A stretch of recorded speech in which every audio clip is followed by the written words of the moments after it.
Denise Dresser, buenos días, bienvenida. Buenos días. Sergio Aguayo, buenos días, bienvenido. Lorenzo Meyer. Buenos días. Buen día, Carmen. Buenos días.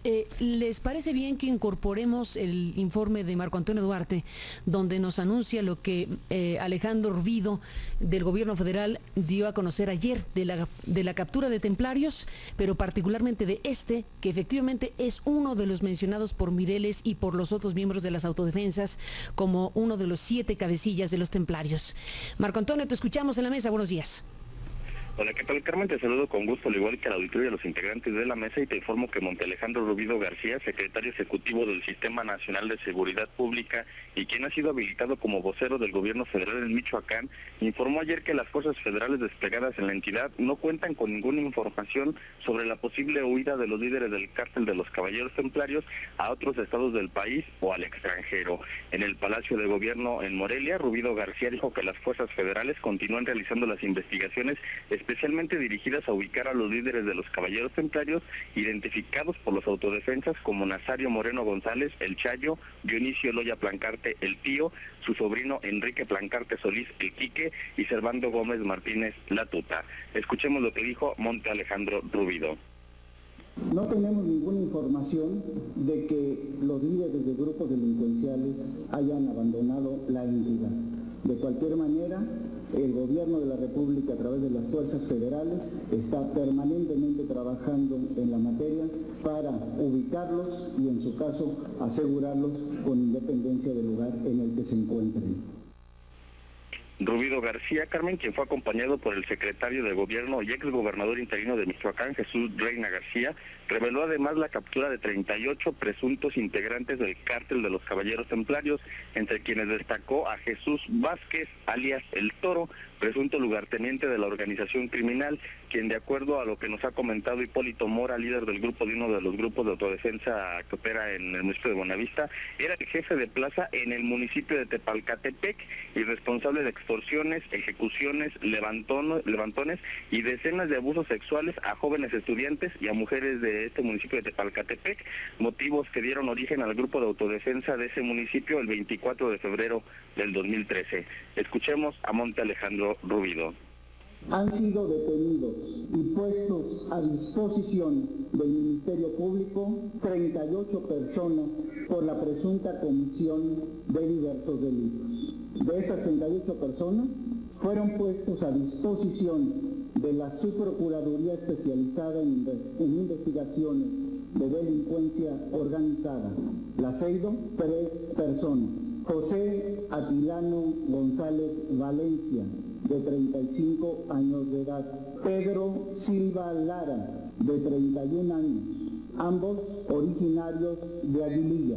Así como Jesús Vázquez Macías, de 37 años, también originario de Aguililla, y quien es señalado como uno de los líderes que mayor violencia genera como integrante del grupo delincuencial que actúa en la región.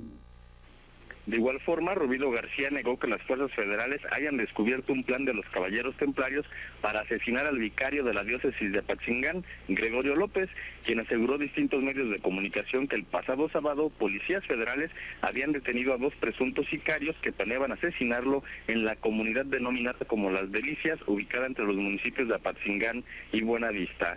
El vicario Gregorio López detalló a Noticias MBS que, de acuerdo a los habitantes de la llamada región de Tierra Caliente, los líderes de los Caballeros Templarios se encontrarían en la comunidad de San Francisco, en Tumbiscatío, un municipio controlado por Servando Gómez Martínez, alias La Tuta. Por otra parte, te informo que indígenas nahuas del municipio costero de Aquila anunciaron ayer el resurgimiento del grupo de autodefensa aquilense, tras advertir que continuarán su lucha contra el cártel de los Caballeros Templarios. Cabe mencionar que los días 14 y 15 de agosto del 2013, un total de 46 indígenas que formaban parte del grupo de autodefensa fueron detenidos con su líder Agustín Villanueva, quienes hasta ahora permanecen detenidos bajo distintos procesos penales. Finalmente, te informo que el pasado viernes por la tarde, el gobernador de Michoacán, Fausto Vallejo, presentó a 11 mexiquenses, la mayoría con pasado en administraciones priistas en el Estado de México, como los nuevos titulares de la Procuraduría de Justicia, 6 subprocuradurías de justicia, la Secretaría de Seguridad Pública del Estado, 2 subsecretarías de esta área y en el Consejo Estatal de Seguridad Pública. Carmen, este es mi reporte. Marco Antonio Duarte, gracias por tu información desde allá, gracias y buenos días. Hemos comentado desde muy temprano la importante noticia de la que Marco Antonio Duarte nos da cuenta con este anuncio del gobierno federal, que por lo pronto anuncia la detención de todas estas personas, pero muy particularmente del Toro, como decíamos. Oímos a Mireles y aquí tengo las 2 hojitas que me dio, que son las que el gobierno le entregó para leer, que era un texto totalmente aceptable para Mireles, en ese momento que le pidió leer lo que leyó, porque son las propias palabras de Mireles. Lo que Mireles no sabía es que iban a sacar solo un fragmento de lo que había leído. En este documento, en estas 2 cuartillas y en otras declaraciones que el propio Mireles ha dado y nos ha dado en este programa, están los nombres y apellidos de los 7 templarios principales. Servando Gómez Martínez Latuta, y aquí veo en las 2 hojitas que me dio sus correcciones a mano, con una letra trémula, está en condición difícil en términos médicos, y aquí se ven algunas anotaciones que hizo al texto que le presentó el gobierno para leer ante la pantalla. En la lista de los nombres él mismo los enumera él le pone unos numeritos y agrega el apodo de alguno de ellos. Servando Gómez Martínez Latuta, le pone el número 1, el 2, Nazario Moreno González, el Chayo, Enrique Plancarte le pone el 3, Quique Plancarte, Tío Nicho le llama a... Sí, sí. Pues no sé si es a Plancarte o a Moreno González, porque el Tío Nicho está en medio de los 2 nombres. En fin, los enumera y le pone algunas anotaciones propias para la hora que leyó este mensaje. Todos los templarios deben ser apresados y juzgados como el Tena, el Toro y el Chicano. Al Toro le pone un número 6. Es al que detuvieron en estas últimas horas y es el anuncio que hace el gobierno federal ayer en voz de Monte Alejandro Rubido. ¿Qué decir, Lorenzo Meyer, de todo este panorama? Bueno, que apenas estamos siendo informados por diferentes vías como ciudadanos del cuadro. Todavía no lo tenemos completo, pero ahora sí ya hay un poco más de información.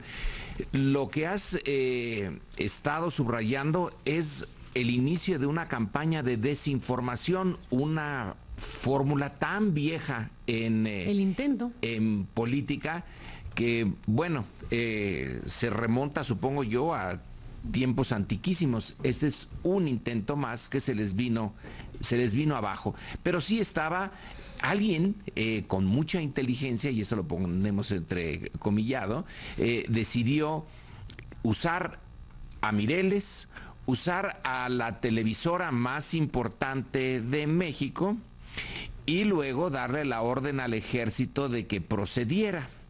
Al desarme de las autodefensas. Al desarme de las autodefensas en Antúnez. Empezar allí, ¿no? Y todo esto se les complicó. ¿Por qué se les complicó? Por 2 razones. En ambas son reacciones de la sociedad. En primer lugar, Mireles no estaba solo y fue informado. Le hubieran quitado a Mireles todos los celulares y lo hubieran aislado, etcétera, pero no estaba detenido. Entonces no podían hacer eso. Mantuvieron la conexión entre Mireles y las autodefensas, reaccionaron rápido y Mireles, que no es ningún tonto, se dio cuenta de inmediato de cómo lo estaban usando. Luego viene, esa es una reacción de la sociedad, si tomamos a las autodefensas como una parte, y luego viene la otra reacción. En Antúnez, una reacción más dramática y más trágica, porque ahí no es de todos los días, pero también tiene muchísimos antecedentes de poblaciones enteras que se levantan y que no dejan que el ejército haga lo que empezó a hacer, el desarme de las autodefensas. Los rodearon. Son muchos para el grupo militar que iba ahí, y lo que tenemos son disparos y 2 muertos. Primero se dijo que 4, luego al final se quedan en 2, da lo mismo. Es decir, las primeras bajas que el ejército hace en esta operación son de civiles. Y lo hace en una condición de enorme tensión porque acaban disparando, lo cual es gravísimo, pero habla del grado de tensión que se generó de estas personas que dijeron no van a desarmar las autodefensas. Quiere decir que no lo habían calculado ni medido el tamaño previsto. Del asunto. Estaba todo muy, como se dice, muy bien calculado. Pues creyeron que con el mensaje de Mireles en la televisión iban a dejar que todo el mundo se dejara desarmar. Les fallaron las intervenciones de la sociedad civil y finalmente, porque el tiempo nos es corto y hay un montón de cosas. Carmen, es impresionante. Han agarrado al toro, pero ¿qué no lo pudieron agarrar al toro por los cuernos hace ya mucho tiempo? Si lo que acabamos de ver en las fotografías que todos los periódicos han presentado, y supongo que la televisión que yo no veo, pero también ha de haber salido allí, son las casas tan, digamos, interesantes de los líderes de los templarios. Quiere decir que tenían una vida sedentaria. Estaban ahí instalados. No andaban como, bueno, el Chapo, que anda un poco en la sierra de Durango, también tiene sus casitas, según lo hemos podido ver, pero estos son poblaciones ya viejas, tienen tiempo para construirlas, se dan una vida lujosísima. El gobierno no lo sabía. Bueno, de seguro que sí. Entonces, esas reacciones por fin capturan a uno. Pero de lo que de aquí salta, a mí al menos me salta, es la poca voluntad que han tenido durante años, pese a la campaña de Felipe Calderón de declararles la guerra y empezar desde el día casi 1 de su administración y hasta el día último, y no pudo, con lo que ahora se ve que todo el mundo sabía, allí estaban, allí vivían, esas eran sus casas, ese era su modus operandi. El hacerse tarugos parece ser una especialidad. ¿Y por qué se hacían tarugos? Es otra pregunta. Después de la pausa, vamos a seguir con el hilo. ¿Qué te parece? Corrupción.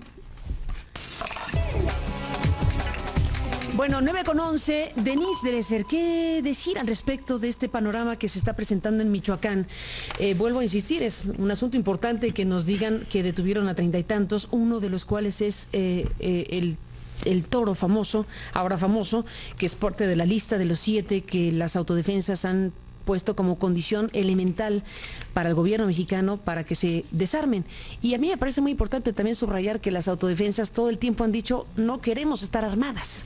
Si la chamba de la seguridad no es nuestra, es de ustedes, pero han sido fatales, ha sido una conducta gubernamental a lo largo de los años, pues como la que hoy conocemos. Entonces, si efectivamente tenemos actuaciones eficaces y rápidas, no tendrían por qué no autodesarmarse las autodefensas. Me parece que ese es el mensaje y por eso subrayo que si detuvieron al toro, pues hay que ver qué dicen las autodefensas, aunque ya nos han confirmado que efectivamente es el personaje, uno de los 7. Denise Dresser, ¿qué decir al respecto del panorama? Quizá no debería sorprender, pero sí sorprende la ineficacia del gobierno.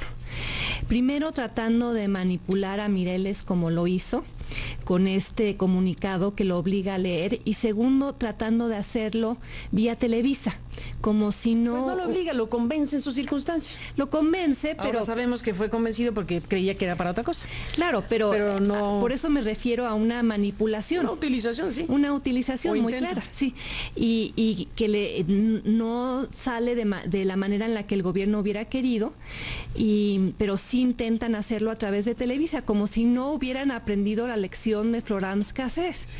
En cuanto a la utilización mediática, la manipulación mediática de casos políticos, y la televisora se presta a hacerle el juego al gobierno. Y entonces, ¿qué pasa con el periodismo de investigación, con la verdad, con todos los contrapesos que los medios deberían ser y acaban siendo comparsa, pues, de la agenda gubernamental en su momento? Y tercer señal de ineficacia, pues por haber intervenido en Michoacán tan tarde, cuando la situación ya era explosiva. Que el gobierno de Peña Nieto, que se jacta de su eficiencia en torno a la aprobación de reformas, no sabía a qué grado los templarios habían infiltrado a la sociedad, la economía, tantos ámbitos de la vida pública en el Estado. Parecería que subcontrató la seguridad de Michoacán a las autodefensas y que estaba satisfecho con esa situación hasta que se salió de control. control. Ahora apresan al toro, pero la pregunta también sería ¿por qué tan tarde? Si lo pudieron apresar de manera casi inmediata después de que los templarios, después de que las autodefensas elaboran una lista, es porque saben dónde está. Sabían dónde estaba. Y Lorenzo Meyer tiene razón en resaltar el caso del Chapo. Y recuerdan ustedes el obispo de Saltillo cuando dijo, o de Durango, diciendo todo el mundo sabe dónde está el Chapo, excepto el gobierno. Y yo creo que en Michoacán todos saben dónde están los otros 6 miembros de la lista. Entonces, sorprende un gobierno que parecería pasmado, la situación se le ha salido totalmente de las manos, está reaccionando de manera casuística, ad hoc, sin tener realmente una estrategia integral que asegure la seguridad en el Estado o que tenga un plan sobre qué hacer con las autodefensas. Sergio Aguayo, ¿qué dices?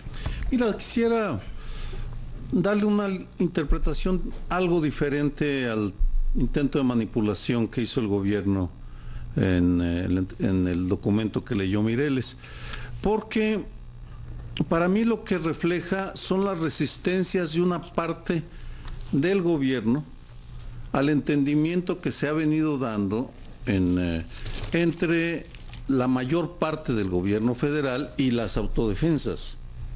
Es decir, creo que sigue habiendo resistencias, pero la línea que está empezando a prevalecer en el país, y ahora voy a dar algunos elementos, es la aceptación de que las autodefensas pueden ser una solución más que un problema.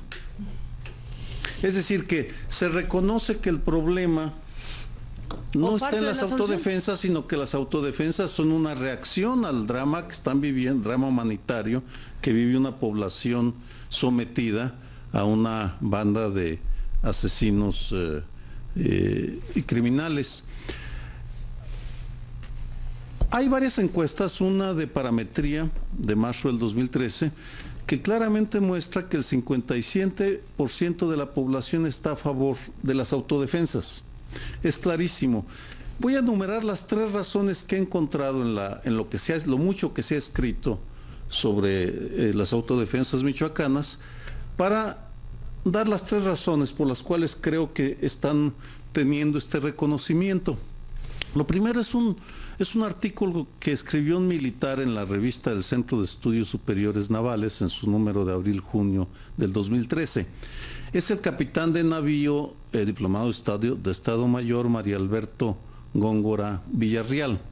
Él, por supuesto, argumenta que el Estado no puede claudicar su soberanía frente a la autodefensa ni renunciar al monopolio legítimo de la violencia. Sin embargo, reconoce la legitimidad de las autodefensas e incluye una frase que me parece vale la pena subrayar porque ilustra este pensamiento que ve a las autodefensas como una solución.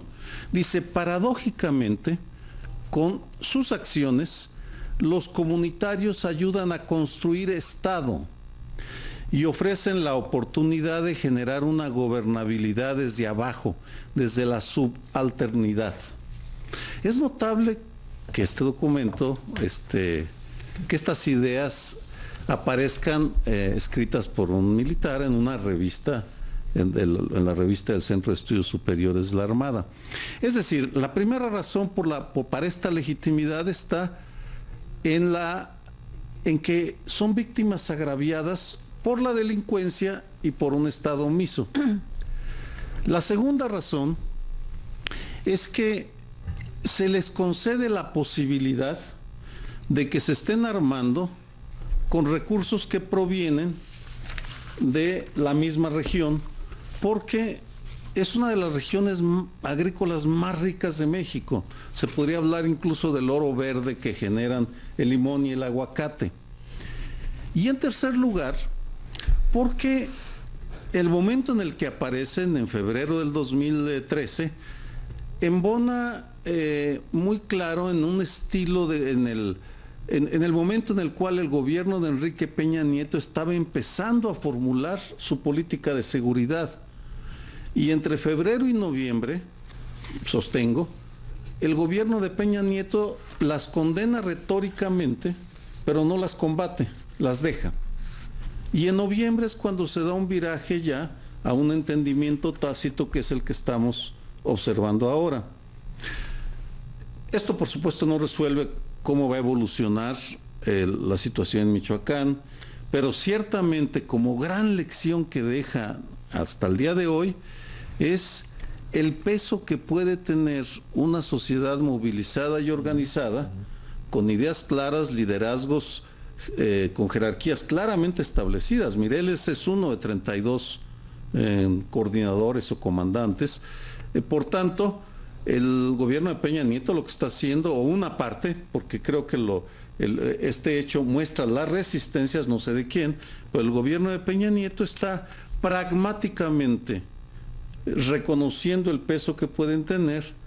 Ahora, ¿cómo va a incidir en el conflicto? Yo sigo creyendo al día de hoy que estamos viendo al primer cartel que está francamente a la defensiva, y está a la defensiva y acorralado, no por el Estado mexicano, sino por la sociedad mexicana. Volvemos después de la pausa. Denise, Sergio, Lorenzo, les propongo que incorporemos en esta conversación a Hipólito Mora. Le marcamos a Hipólito Mora, lo hemos encontrado ya esta mañana, para conocer la reacción que pueda tener que es uno de los líderes de las autodefensas en Michoacán, el fundador, me dicen, allí en La Ruana, y de La Ruana empezó a crearse esta idea y esta figura de las autodefensas, que después fue creciendo. Bueno, está en la línea telefónica Hipólito Mora, y a él le preguntaremos, bueno, varias cosas, y les propongo que conversemos con él, y les propongo que le preguntemos cuál es su primera reacción precisamente después del anuncio de Rubido, después del anuncio del gobierno federal de la detención de varios templarios, pero particularmente de al que le llaman el Toro. Volvemos.